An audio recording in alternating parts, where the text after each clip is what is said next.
used for microblading. If you don't know the differences between a 9 flexi and a 9 hard, a 14, 18 or a 21, and it sounds like I'm talking Chinese right now, then this is the video for you. So let's start discussing the differences between a flexi and a hard needle. Flexi needles are ideal for beginners. Because they're flexible, they can absorb some of the pressure, so they give a super soft, superficial hair stroke. On some occasions though, you may need to repeat the hair stroke on the second pass in order to get the desired intensity. They're ideal for sensitive or thin, aged and compromised skins.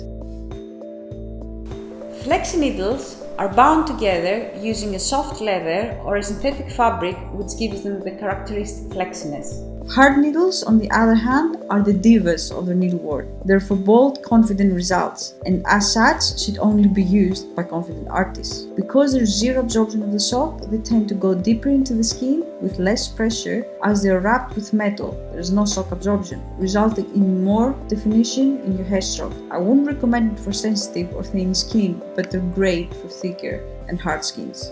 Now, let's get into it. The different needle configurations. The different numbers refer to the number of needles in alignment. Unlike most tattoo pen cartridges, microblading needles are usually configured in a straight line of a fixed size. If you're not sure which needle you're using, take a picture with your mobile phone, zoom in, count the needles, and here you go, you have your number. 7 Flexi Angle or Peewee. This little guy is designed to give high definition fine hair strokes. It is ideal if you want to target between two existing hair strokes with accuracy. For example, if you want to add a different color, it is suitable for all skin types. I usually recommend this to my students after they're very comfortable with their pressure skills, and I would recommend you to do the same. 9 or 12 angle flexi, what I call helpful anti. Confusingly, some people call this a 9 or a 12. Officially, it's a 12. Anyway, Handy Andy is a multi-purpose needle. Because it gives fine lines, it's ideal for blonde women with fine natural hair, as it can emulate them accurately. Because it is flexi, it doesn't go too deep. So in this way, it is ideal for beginners, as you avoid color migration.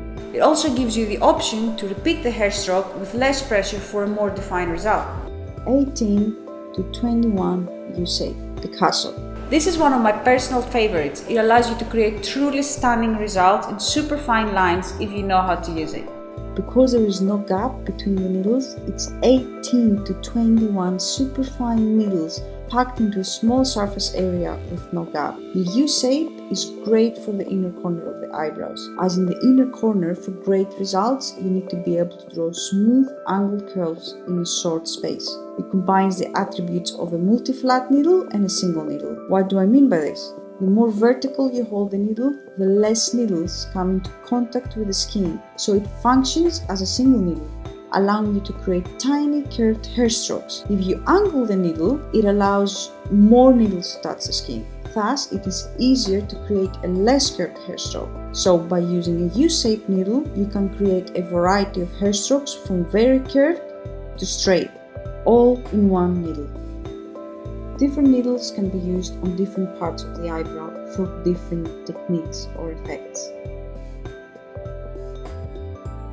Imagine driving a Mini. I own a Mini, it's my favorite car. Or another small car. And then imagine driving a bus and someone tells you to take a U-turn. Which one would you choose? Unless you're a masochist, you would choose the Mini because it's smaller and easier to maneuver. Exactly the same principle applies for microblading. If you want to create a small, precise, curved hair stroke, you want to choose a small needle configuration, not a long 21.